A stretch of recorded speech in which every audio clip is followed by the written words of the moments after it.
My name is Mary Ludgin. I'm the moderator of this panel on the first 100 days. I'm also a member of the Global Board of Trustees for ULI, and therefore I'm thrilled to see you all and offer you the opportunity that if you have comments that you'd like to convey about this spring meeting in beautiful Seattle, I'm around and would be delighted to hear your comments, so please feel free. Joining me this morning to talk about this remarkable last 100 days, I was at a conference last week, and Steve Schmidt, who was the campaign manager for John McCain, helped bring Sarah Palin to the national stage. He said this hasn't been 100 days, it's been 100 episodes. So joining me to talk about the 100 episodes thus far, to my immediate left is Jim Fetgatter. He's the Chief Executive Officer of AFIRE, which is the Association of Foreign Investors in Real Estate.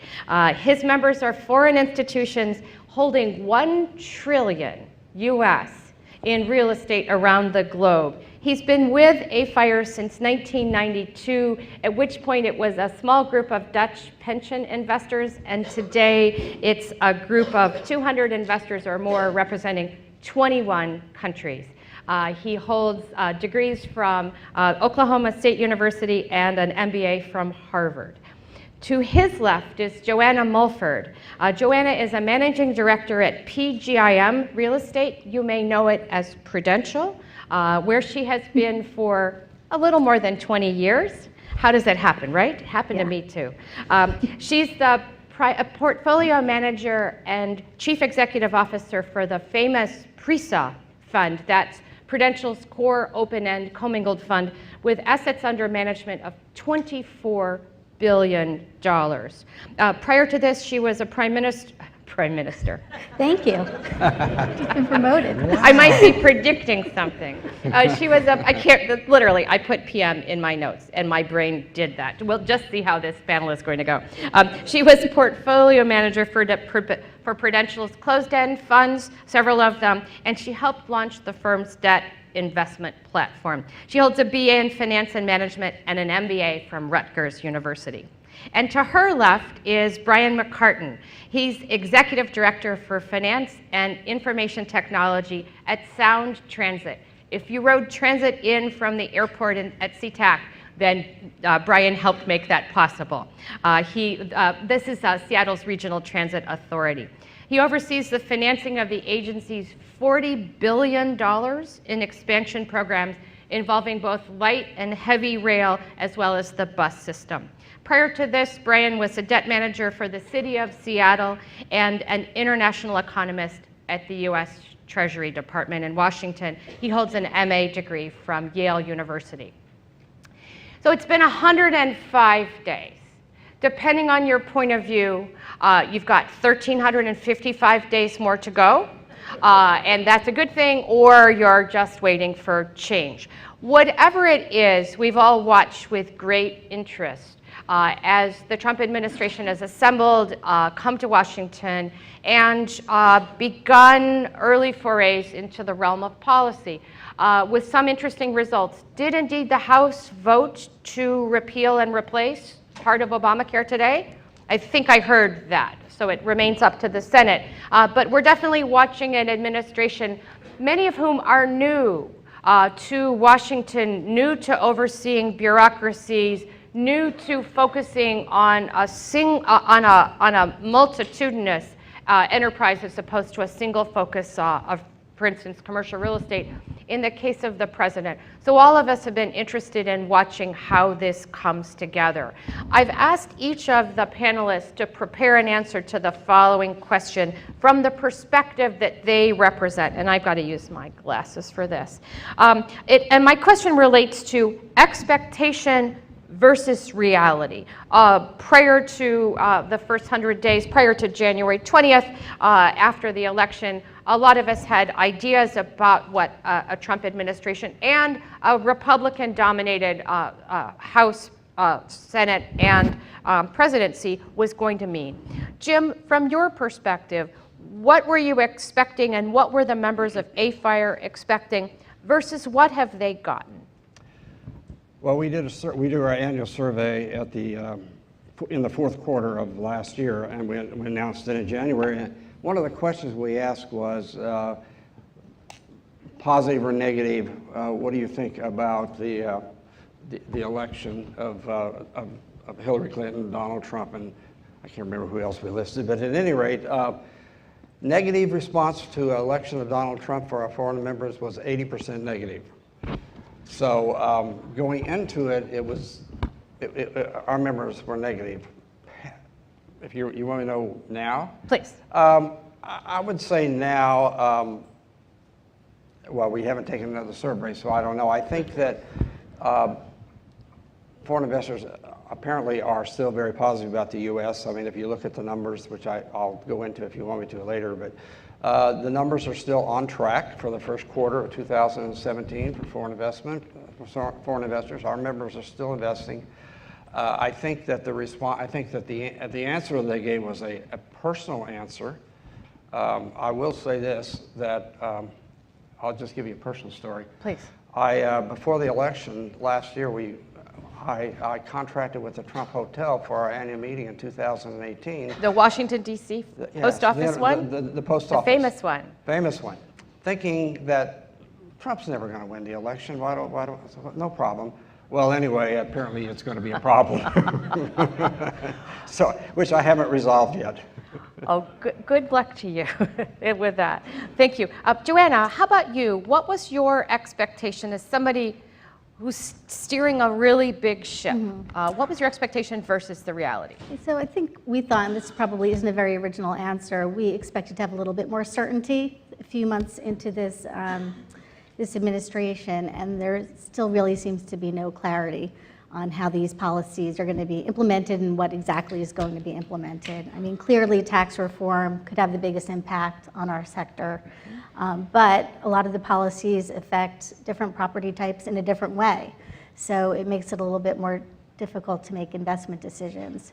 But even with that said, I'd say this sort of period of uncertainty didn't really start with the election. I mean, 2016 was really a big turning point where we saw stock market volatility early in the year, and then Brexit, and many or most real estate investors just stopped investing. They took a very deliberate, quick pause. So transactions activity has been very low, and it's much harder to sell assets. And we saw that with our own experience. You know, we had some apartments on the market for sale, and they still moved, but instead of having 10 bidders, we had 3 bidders. And the outlier bidders were gone, so we weren't getting gains over our appraisals when we were selling assets. And that applies to what was happening in 2016? 2016, it's just really more of the same. So now, fast forward, we're in May 2017, and it doesn't really feel like there's a change. Transactions activity is still very low. So I think the next 100 days are going to be really important. If we could get more clarity, you know, there should be a lot of pent-up demand for real estate, and the second half of the year could be much better, but we're just not seeing signs of it yet. Given what you've heard about the one page of tax proposal, by the way, a colleague of mine was riding in with me from the airport, not on Sound Transit, but we're going to do it on the way out, I promise. And he was saying, we've really got to get better at this. We have a 4-page analysis of the one-page document. But Joanna, that's the tax reform document that Mr. Trump has put forward. Joanna, what would tax changes, at least the way they've been talked about, mean for commercial real estate from your view? Yeah, I mean, I think, you know, big picture, they could be beneficial to corporate profits, and that could bode well for demand for real estate.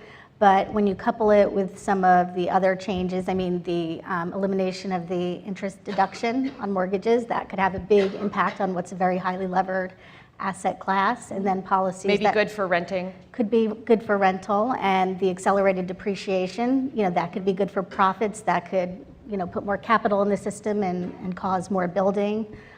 Anything that restricts trade, and some of those policies could restrict trade, could be harmful for industrial. So it's really across the board. You know, if you take each one in isolation, you could predict what it might do, but when you take them all together, it's kind of a mixed bag. I'm sure it's easy to predict within the realm of transit, Brian. Give us a few insights into what you were expecting versus what you've heard in the first 105 days? Sure, and I'm going to take the liberty of expanding your question a little bit Please. to, what's been the first 100 days, beyond the Trump administration. And I think there's some really fascinating kind of supply-demand currents going on in the public infrastructure space, in that on the demand side, I think there's really two stories. I think there's pretty broad bipartisan consensus that there's a substantial, unmet need for deferred maintenance on the country's public infrastructure, both roads, transit, bridges, and estimates range, but I think it's recognized this is a sort of $1 trillion problem. So I think there's pretty broad consensus on that. And then the other part of the demand side is I think there's recognition amongst many communities, certainly the sort of global cities in the US, that growth will require increased public infrastructure investment. So that's the demand side. And then the supply side, I think there's also kind of two very interesting but somewhat contrary trends. And that is in the November election, while the president and the other elected races were going on, there were about 450 local ballot initiatives related to public infrastructure. And 70% of those passed. And it was pretty much the same result for the public transit side as well as the roads or public infrastructure side, 70%. So a very impressive number of communities stepping forward to increase taxes to support more public transit investment and leading that. So that was something like $200 billion of additional new local funding for public infrastructure. And of that, leading the pack there were two measures, Los Angeles Measure M, $120 billion for roads and transit, and Sound Transit, my agency, had a $54 billion transit-only measure.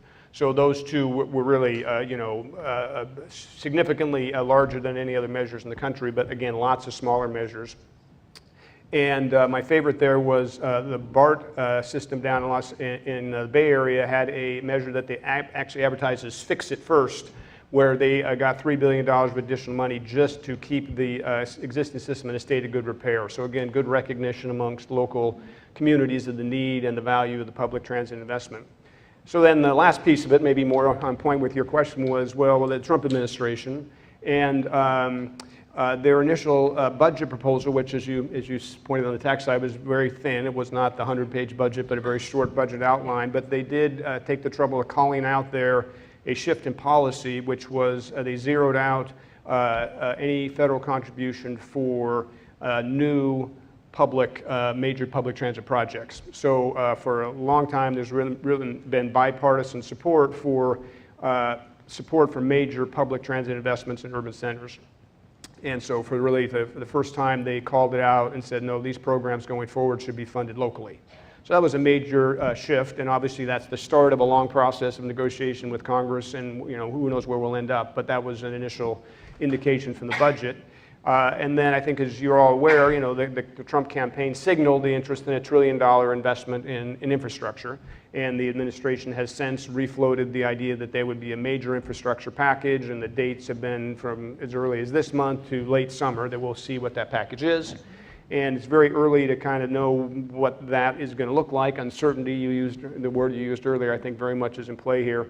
But the few sort of straws in the wind would indicate that this package will be less focused on direct federal share. The federal government usually supports public transit to about 40% share.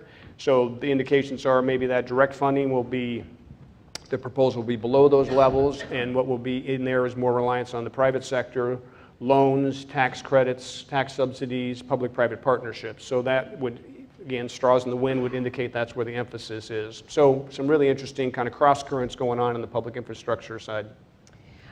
Transit is not my realm of expertise. I told Brian in advance of this, I ride public transit, I don't understand it beyond that. So help me, the notion of public-private partnerships or locally supported transit, how viable is that? What share of your budget is coming right now from non-local sources? We assume about a 13% share of our capital program is funded by the federal government, and we assume no additional dollars from state or local entities. That's maybe a little unusual. Nationally, I think you'd see a little more reliance on local funding. Now, there is a very important component of our program, Transit-Oriented Development, where we're very anxious to engage the private sector in developing site-specific locations around our light rail stations. Yeah. And so we're anxious for that piece to come in play. I'm going to give you fair warning, Brian. I'd love to turn the conversation in a few minutes to the question of transit-oriented development and driverless cars. And if indeed the driverless car future comes, what do you think it means for transit-oriented development? Because I didn't tell you about that until just now. We'll let that sit and Thanks for the heads up. So if that was your question, I've gotten there first. All right, Jim, U.S. real estate has seen significant inflows of capital from other parts of the world for decades. Many of you remember Japanese ownership, for instance, in Rockefeller Center in the 80s. Middle Eastern investors, Korean investors, and others have come subsequently. Expand for us a little bit on how they're looking at the U.S., not just about Trump, but we're late in an economic cycle, yields are at historical lows. How does the U.S. stack up against opportunities in Europe and in Asia? Well, I would say it still stacks up pretty well. Yes, yields are low. When these large institutional investors are looking at their alternatives, if they're a pension fund or a sovereign wealth fund and they're looking at fixed income products, it's much worse than U.S. real estate. So if you're looking at a zero interest rate like the Japanese, maybe 3.5% doesn't look so bad.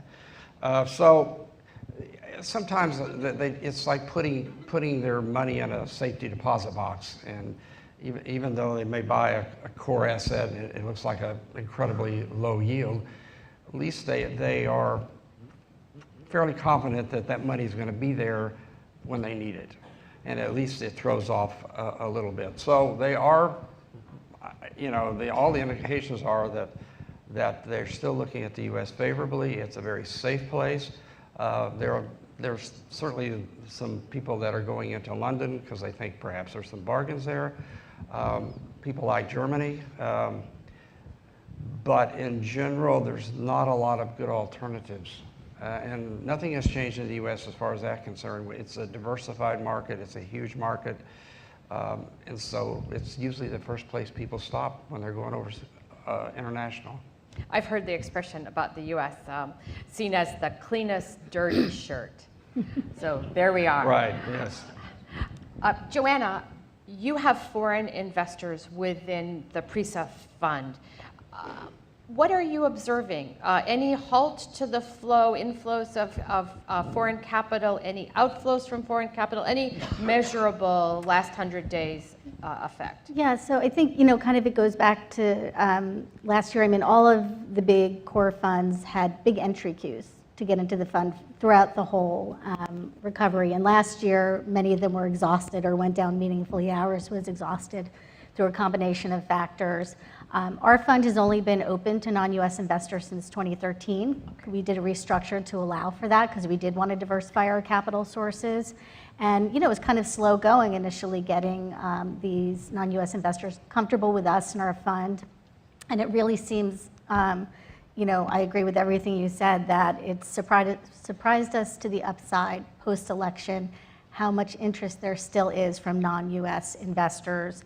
And going into this year, about half of our commitments to the fund, about $700 million of commitments, were from non-US investors, and that's a much bigger percentage than we've historically seen. Yeah. And we're seeing, good interest from Europe, Canada, and Asia. And when I look at the client meetings I'm doing and the pitch meetings, most of them are with Japanese investors because they're really starting to open up. Yes. And also many of them we've been speaking to since before our restructure, so I think they're just starting to get more comfortable with who we are, and I think they like the transparency of this market. Yeah, I think the Japanese have finally forgotten what happened in 1989, eventually, so they are coming back. We had, you asked me about this on the phone the other day about 15 was a huge year for foreign investors, and I went back and looked at the numbers that come from Real Capital Analytics, and most of that a lot of that had to do with one particular transaction when GLP bought Prologis, and that put in like $14 billion into their numbers. But then it came back down again to 60 billion was the total number, and then this year, first quarter, it's 15 billion. So even if you said first quarter is a quarter of what the year is going to be, it's going to be 60 billion. So nothing really has. I mean, it's still on track. The nationalities changed a little bit, although it's still going to be Chinese and Canadians primarily, but Japanese will slowly come back. And the Aussies come into town. And we're also seeing, still continued interest in direct investing. I mean, we've sold partial interest of some of our large trophy office assets to kind of bring our single asset exposure down, and there's no limit to the interest from some of the sovereigns. They would love to just partner with us to get a minority interest in some of those assets. There was a Japanese investor that in the last 6 months has bought 8 buildings in Washington and spent $1.2 billion. No one had ever heard of them. There we go. What about the view on individual property types? I can't go anywhere without being asked about, we have an open-end fund with a major stake in some regional malls, so do you. What's your view of the furor over the retail sector? Sorry, I didn't prep you for this, but I'm guessing you've gotten this question 50 times just walking through the halls. I mean, that's definitely the property type that's evolving the most. It's probably the one we're most concerned about for that reason. But what's hurt retail has benefited industrial, so that's another thing we look at. Do we look at industrial as an extension of our retail portfolio because of the types of tenants we're attracting? So we're watching it closely. I mean, we're generally an underweight retail to begin with. We don't have any of the big major malls, which we're kind of happy about now because we're concerned about department store exposure. So when we've been investing in new retail over the past couple of years, it's been that experiential component that we think is more immune to the threat of e-commerce. So, a reason for someone to step away from their iPads, go visit the store, go get something to eat, go to the movies, and then shop at the retailers everyone likes to shop in, but watching it very closely. Thanks. Brian, have I given you enough time to come up with the answer to the question on what do driverless cars mean for transit broadly and transit-oriented development generally? Just an easy answer.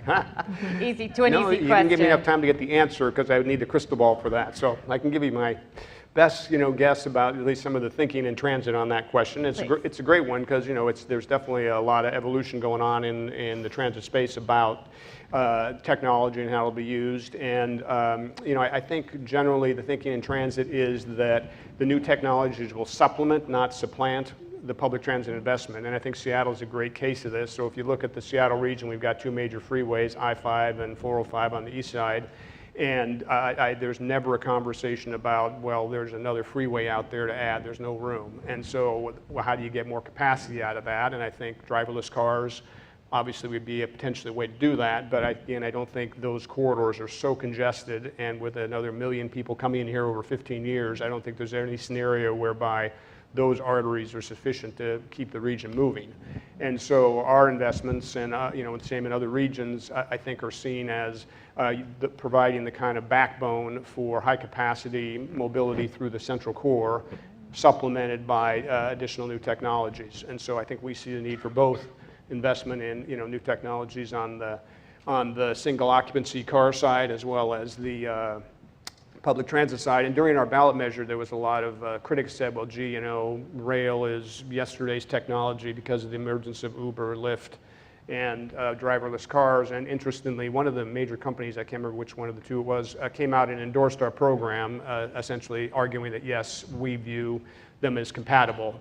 And there's a good bit of emphasis in public transit about the last mile problem. If somebody rides light rail near their house, how can you use Uber, Lyft, other means to kind of help solve that difficult last mile problem for transit? So again, I think we view it more as a compatible opportunity rather than a competitor. Very helpful, thank you. Jim, FIRPTA. Foreign investment. I've heard of it. You've heard of it. So it's the tax structure for foreign investors. There were changes made to the FIRPTA regulations law a couple years ago. Right. Where do we stand? Is the U.S. taxation model for foreign investors onerous? Has it improved? What would you tell Mr. Trump to do relative to FERPTA? Well, I think that the House Ways and Means Committee is going to tell Mr. Trump that we need to repeal FERPTA. And they, Kevin Brady has publicly on numerous occasions, he's the chairman, have said we want to totally repeal FERPTA. Joe Crowley, who was the ranking member on the Democrat side and is now in Democratic leadership, he also wants to repeal FERPTA. So it's got some good tailwinds going. It probably helps that we have a real estate guy in the White House. We haven't. It's not done yet. We're working on making sure that they know that this is really important. But the general feeling is this is really an antiquated law, and it doesn't, and it puts us at a distinct disadvantage with almost all other countries, just like the 35% corporate tax rate puts us in a distinct disadvantage. So it's all part of it. It's a part of the tax reform package. So let's take a contrarian position on it. Do you have an assessment of how much tax FERPTA generates for U.S. coffers per year? It's scored at $9 billion. $9 billion. Yeah, that's over a 10-year period. And what would be the argument that Kevin Brady, for instance, would be making for why say no to that $9 billion at a moment when there's talk of changing the corporate tax structure, and we need to find sources of revenue at the government level? Well, the whole scenario for on the Republican side is how to solve our fiscal issues is growing GDP, which then grows the tax base.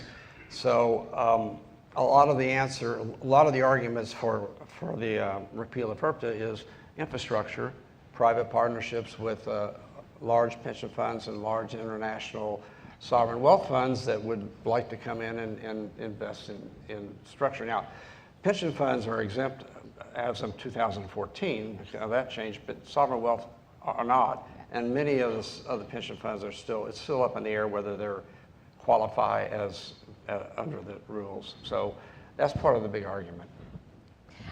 Joanna, you're trying to operate a gigantic fund in the midst of a lot of uncertainty, and uncertainty related to policy. Uncertainty is related to the direction of interest rates. The Fed moves the short end of the rate, and the long end of the curve, which is most relevant to real estate financing, doesn't go anywhere. That being said, we know at some point it will. How do you structure your portfolio to prepare for higher yields at some point? Right. And that's kind of our thinking as well, that we're always, when we model a new investment or when we do our portfolio model, we're always assuming interest rates are going to go up. So really over the past several years, very focused on fixing as much of our floating rate debt as possible for our long-term hold sort of trophy assets. So at least from an operational perspective, we don't have that risk. We can't control what it does to cap rates. Sometimes interest rate increases, if they're modest enough and pricing is in check, they may not have an impact on cap rates. It depends on what else is happening in the economy. So, but right now we feel good about real estate valuations because the fundamentals are strong. We feel good about the pricing of real estate relative to other asset classes. Have you done anything in your property type allocations to prepare for the next day? Any changes lately? Yeah. I mean, we have this Odyssey benchmark, so we look to that benchmark as a guide, but we do over and underweight asset classes to try to add value. So long term, we're underweight office because it's a volatile property type. It needs a lot of capital. But early in the recovery, we started adding to our office exposure so we could take advantage of that recovery. So we had adequate exposure. Even though we think the office recovery still has a little time to run in terms of outsized rent growth, we're already starting to reduce our office exposure. And then we'll redeploy the proceeds into multifamily apartments and industrial, which we think have better risk-adjusted returns. And even in those two property types where cap rates are very low, we're doing it almost exclusively in our build-to-core program. So at least we're getting in at cost, and if there's a pricing adjustment, we have more of a buffer. So really over the past couple of years, positioning the portfolio to be more defensive and to perform better during a downturn, less volatility. Thanks. Brian, we have the benefit in the US of having been early adopters into public transit, right? The L in Chicago dates from the 1890s. I don't know what the earliest part of your rail system is here, but when I travel globally, to have been an early mover doesn't mean that we're the leaders today. What models do you see out there? What would you like to be doing? How do you plan in this environment of uncertainty? Let me just throw 5 questions at you at once and you answer the one you want. Well, I think the main challenge for transit in the United States relates to land use, which I would be, I'm hesitant to go too far into with this crowd. But I think when you look at the European experience, and as a finance officer, I've studied and worked with some of those systems, and it's a very different proposition, and it all, I think, in large part goes back to land use. And you have, if you look at the rail systems in the United States, and you're seeing more investment in the U.S., building out cities building out substantial mileage. Seattle, Los Angeles, Dallas, Denver, Salt Lake are all building substantial systems. They tend to be longer systems, less compact, and you go in Europe and they look very dense, in terms of mileage, and that's just a reflection of land use. And so in the United States, that means transit systems have to be longer, more expensive. You get less intra-line transfers because most people are going to a center city as opposed to a more dense urban core. And so that financially is a more difficult proposition. You're having higher capital costs, higher operating costs, and then in the United States, generally fares are lower compared to, say, Europe. And so, I think there's still a very strong case for the viability of public transit in the U.S., but I think that underlying lack of density in a lot of urban, especially West Coast cities, is a kind of a core challenge for public transit. But I think if you look at cities like Seattle, who are making, I think very progressive choices about aligning land use to transit, I think if you play that forward, then public transit in this kind of environment gets more effective. And so I think that's part of Sound Transit's vision. We're building out 116 miles of light rail connecting the 16 cities in the region, with the notion of those cities will be connected by a high capacity, regular, reliable mass transit, and that those cities seem very anxious and kind of get the linkage between land use and transportation. We just had a workshop with our board on transit-oriented development, and I think it's probably was our most engaged a meeting we've ever had with our board for a workshop, because these were all locally elected officials, and they very much were excited about the promise of transit related to land use, and they got that they, again, needed to align their land use policies to really make that investment effective. So I think there's, again, historically some challenges in the U.S., but again, some maybe cause for hope that I think there's better connection now between transportation policy and land use. Institutional investment in infrastructure has seen significant growth in the U.S. over the last 15 years, long before that in places like Australia. Are there instances where Sound Transit has land that it has sold into the market or joint ventured on? Are you ready to sell some rail? Is this a funding source going forward? Not so much a funding source, just because of our capital program. That amount of money would just never be a significant contributor. But I think we are moving aggressively into the first part of your question, which is linking up our land use and looking for transit-oriented development opportunities. The Urban Land brochure or booklet has some good case studies of our Capitol Hill transit-oriented development in Seattle, which is where we have a light rail station, and we put the piece of property out to the private sector to bid on for affordable housing mixed-use development, and it was well received by the market. And we're very excited about what's happening on that site, and we've got half a dozen other sites we think are really great candidates for some transit-oriented development. A question for both Jim and Joanna then, related to where do you see opportunities in the current environment? Yields at historical lows. Jim, is this causing your investors to broaden away from the coast? The image most of us hold of where foreign investment in U.S. real estate has occurred is in coastal locations. Is that right? Let me start there. Is that a valid premise, Yes, but it's shocking to hear that they still really like New York and San Francisco, and it just plays well back home. I had a conversation last night with one of my investor members from Switzerland, and here they represent 45 pension funds. They'll only look in Boston, New York, Chicago, and so. But having said that, I mean, in our surveys, Seattle and Boston were both in the top 5 cities in the U.S., which was the first time ever, and so it's indication that even though they're still coastal cities, they've not been this favored before. The other thing that I think may be an interesting development is that China has, they're the biggest investor now, or they and Canada. The Chinese government, of course, has put this limit of $1 billion on institutional investment in real estate. But the other thing is that they frowned on trophy assets. So they don't want the Chinese companies to this may have something to do with the Waldorf Astoria, whatever. They don't want the Chinese companies to buy big flashy investments. So that may in fact force them out into other places that are not quite so flashy. So development is different, though. You've got Wanda Dalian, for instance, building a gigantic apartment or mixed-use project in downtown Chicago. Is there a distinction between the development side and the acquisition side? Not that I Okay. know. That's interesting. However they get the money out is what they want to do. There we go. Joanna, how about you? Is the geography of how you invest shifting at all as New York City's trading at extremely low yields, as it always does, but even lower right now than usual? Right, definitely. I think it's now that returns have kind of returned to their long-term norms for core real estate, it's really hard to find anything where you're going to get outsized returns.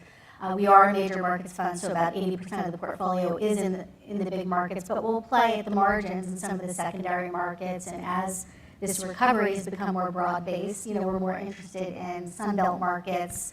We're also looking at different property types, not only just Class A, urban infill apartments where all of the development has been, even though that's the high barrier place to play. We're looking at B apartments because we think the rent growth is going to be stronger over the next several years. So it's mostly at the margin where will we see outsized rent growth in the next several years. And the Sunbelt play, talk a little bit more about what's drawing you to certain Sunbelt markets. Yeah, I think it's just the prospects for more rent growth. I think some of these major markets, because there's been so much supply, there's going to be a period of time where it's going to be very difficult to push rental rates, and we might, we're starting to even see some concessions come back into the markets. I think long term it'll be fine, it'll get absorbed, but for the next couple of years, I think we'll see better rent growth in some of the Florida markets or, the Southeast. Do you have the ability, beyond your build to core, do you have the ability to do other more value-added investments? And is that attractive today, given the pricing for core real estate? Yeah, so we have a 10% allocation to non-core. So it's a pretty big bucket when you look at the size of the fund, and we do a lot of build to core.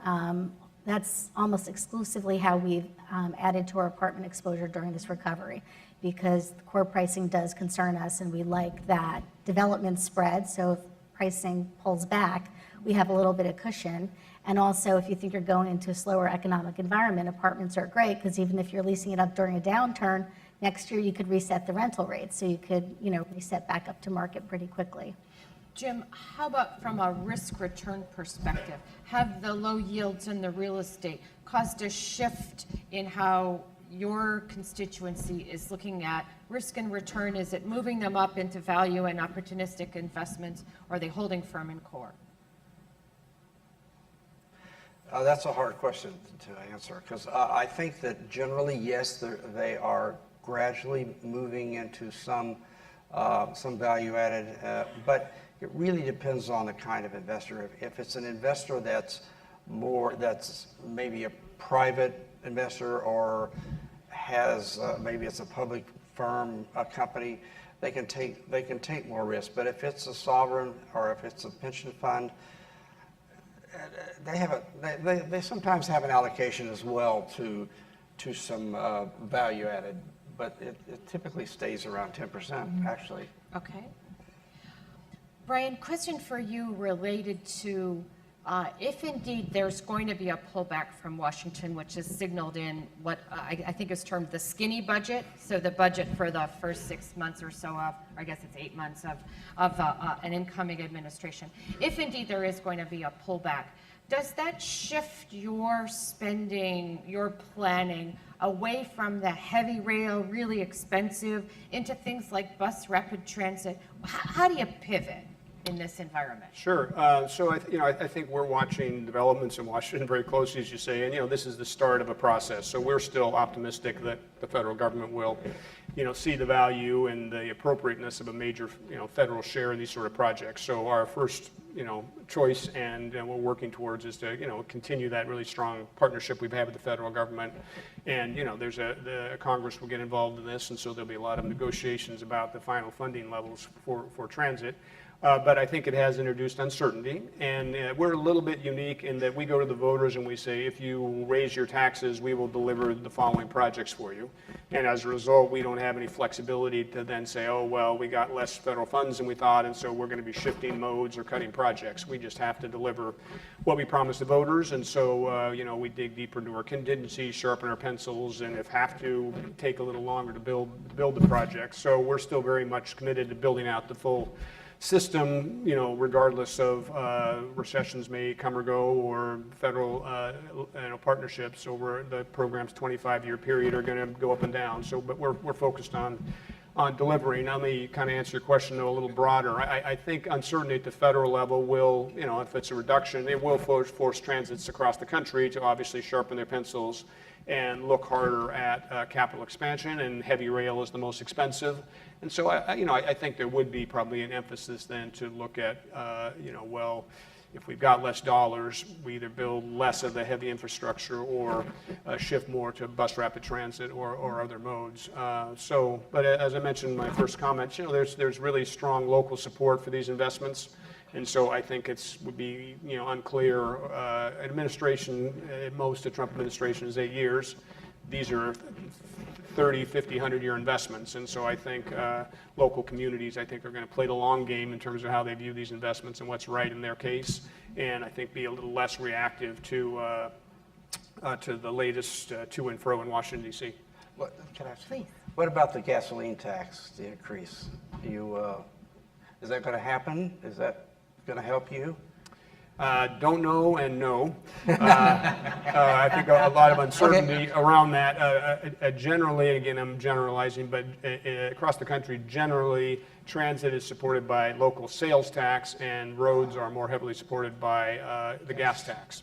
And so I think, again, there's exceptions, but that's a bit of a general rule. And so I think the gas tax changes are going to be more impactful on the roads and highway side. And really what matters to local transits that are largely backed by sales taxes, well, how well the economy's doing, and then is that federal share present? Brian, another question specific to Center City, Seattle, which many of us have contributed to the quite remarkable development of infill housing. Joanna, you may have been part of that. Is that changing the transit need?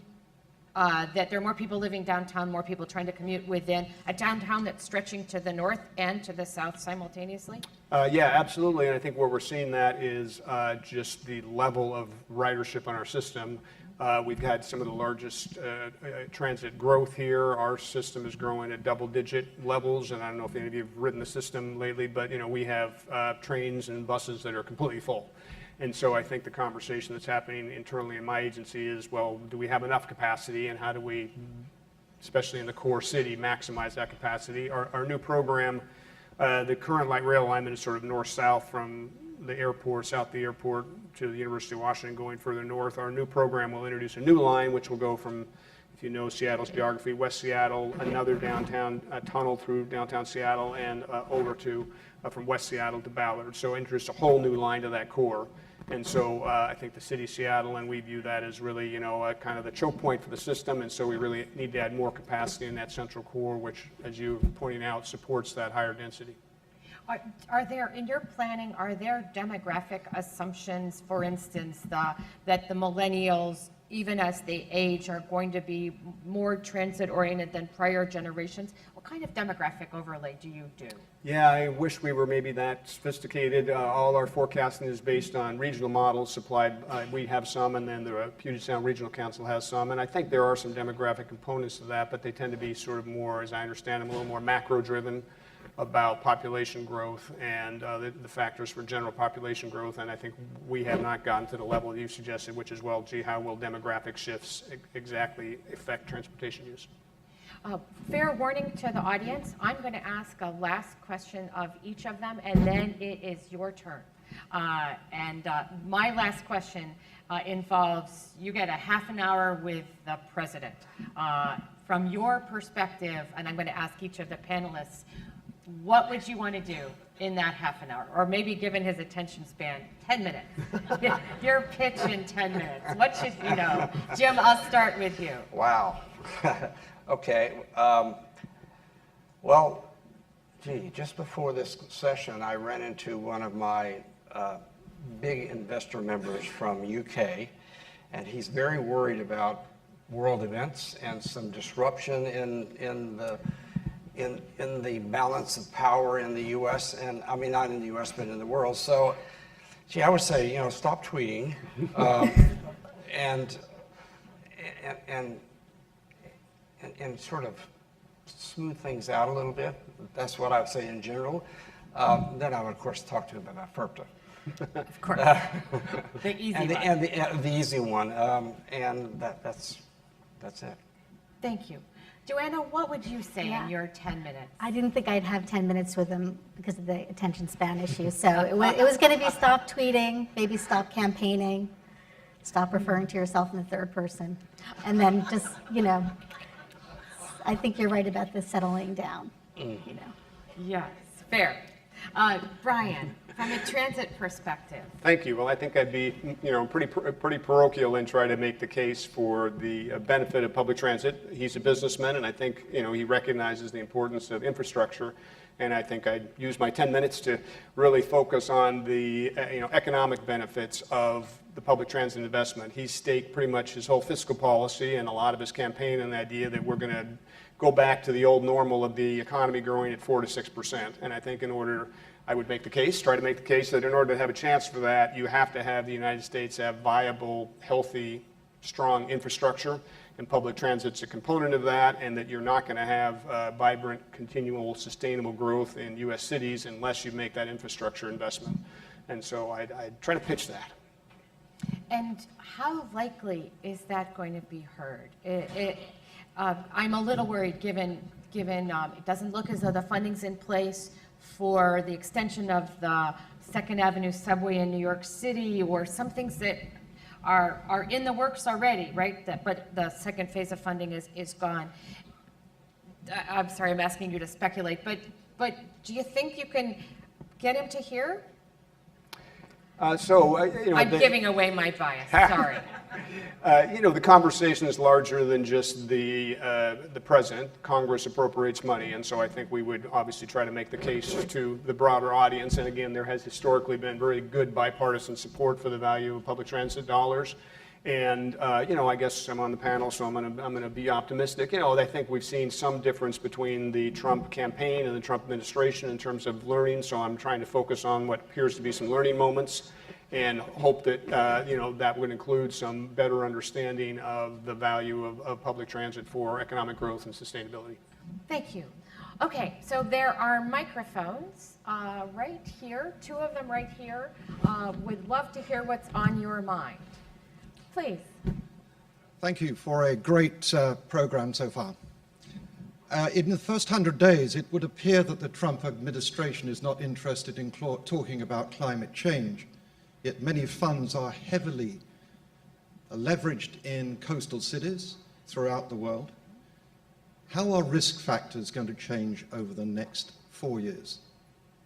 Do you have a person in mind to direct your question to? Well, it would be interesting to hear from transit as well as from our 2 fund people, because I think transit has a lot to play here especially in these coastal cities. If we look at the damage that was done to transportation in New York through Sandy, and the amount of money that went in to put that right, and that was only one single action. So. Certainly. We all can only hope that Mar-a-Lago is seeing some of the issues related to global sea levels rise. Please. Yeah, I mean, it's something we talk about. We don't really have an answer for it, but I would say it is concerning that it doesn't seem to be a top priority for this administration. And, it's something that we're hoping other people will come in and focus on. But, it is a long-term issue for us. The sunny day flooding statistics are just fascinating, right? It's not just about, I'm speaking to a ULI group, of course, it's not just about major storm surges, but the sunny day flooding along the East Coast is quite remarkable. Jim, is it a topic among your investors on a regular basis? More broadly, climate change, ESG? It's not generally with us. However, our members are all very astute about that, and they only invest in LED buildings, and because the majority are European, so I think they're way ahead of us as far as nice, clean buildings are concerned. Yeah. Thank you. That's a good point. I mean, and we've seen a real shift, especially from the non-U.S. investors when they started coming into the fund. A lot more pressure to get LEED certified buildings and engage in sustainability initiatives. And just very quickly, for public transit, there's kind of two sides of the equation. We're very much impacted by climate change, as your case, the case you cited being really visible. And then we also think we're a major contributor to reduction of growth of greenhouse gas. And so we play kind of on both sides. And I do think, to answer, it's a great question. I do think that will be increased risk, business risk for transit going forward if not addressed. So yeah, it's an area of concern. Thank you. Yes. Thank you. I didn't think about a flood in Mar-a-Lago, but that could impact the approach. Well, it all starts at home, right? Yeah, right. I may be missing something, but the last 2 days I've heard a lot about the impact of driverless cars on congestions on interstates and so on. Will you explain how driverless cars are somehow going to, if I understand it, reduce congestion on interstate systems? So I'm well out of my area of expertise, so let me tell you what I've read secondhand, but don't want to come off as some kind of expert on this. My understanding is the notion that you would be able to basically fit more cars on the freeway by reducing the space between, there's a lot of congestion in transportation that's just caused by people tapping the brake, and then the next guy taps the brake harder, and the next guy, and next thing you know, you got to, you've all experienced that where you have a traffic jam and no apparent reason. And so I think the notion is that driverless cars will be more efficient at using the highways, both in terms of space, but also speed. But again, I'm based on that on, third-hand sources, so. Thank you. Thank you. Next. Thank you very much. As a real estate guy who's also in politics, but hopefully not tweeting as much and what have you, I'm curious about your asset investments in infrastructure. We've heard about smart cities and investment in infrastructure like fiber.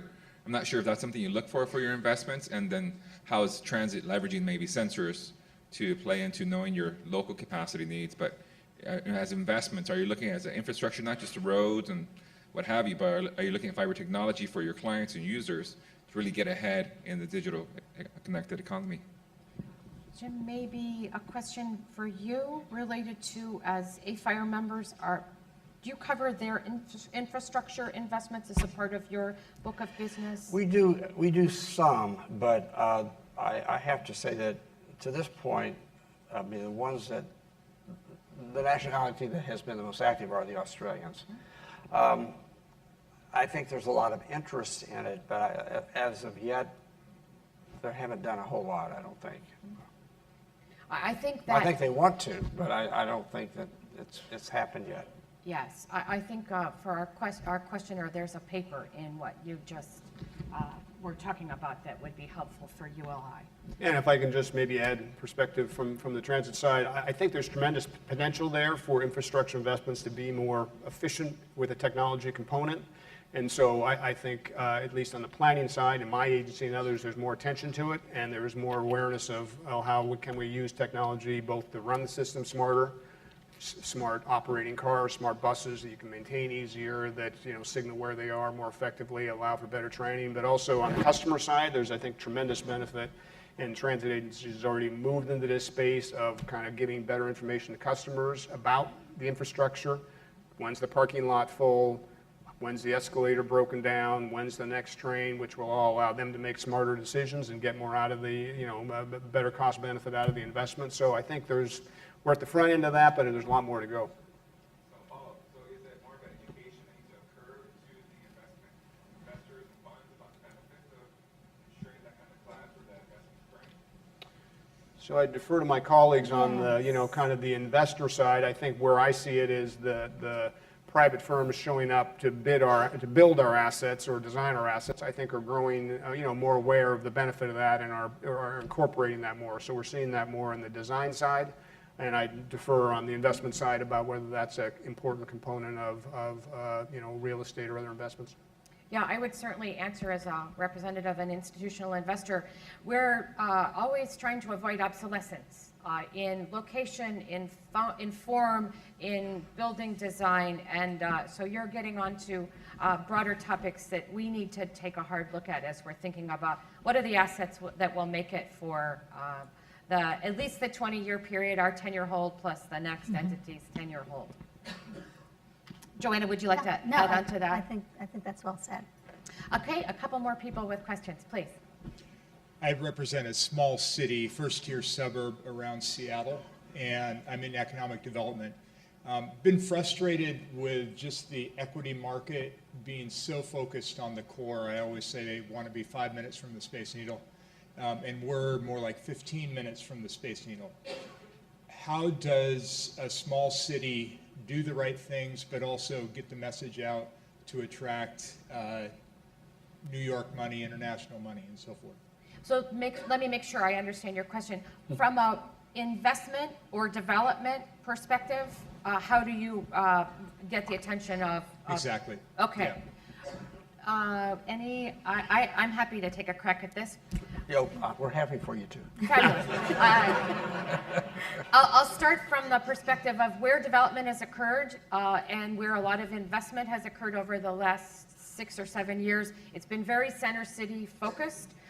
If you take apartment development and segment it into suburban versus downtown, the share of inventory that's expansion in the amount of inventory has been occurring at a double-digit rate in center cities, while it's been expanding at a pretty average level in suburbs. From our perspective, that means the safe bet right now is to go to the suburban settings where there's lesser levels of new competition. So I think there's a growing awareness that the lights are indeed brighter in center cities. It doesn't mean that everybody wants to live with the bright lights, and doesn't mean that every investment there is golden, just to mix the metaphors. So I think if you've got a strong business case for why people would want to live locally, work locally within your community, you may well see some good institutional investor interest. Yeah, and eventually, I mean, these millennials are getting older, and they're not all going to want to stay in the cities when they have children. They're going to be focused on school systems. So, I think there will be a shift longer term back to the suburbs for some component of this community that's doing a lot of renting today. I agree with Joanna completely. I hope that began an answer to your question. Yes. Thank you. One of the factors in the election in November had a lot to do with disgruntled people in America. And for many of them, the workforce that is not making a lot of money. And the investments level that you work at, I'm just curious if that's a factor that somehow goes into your investment decisions, advice, and what your investors want. But it seems to me that somehow or another that factor needs to be addressed.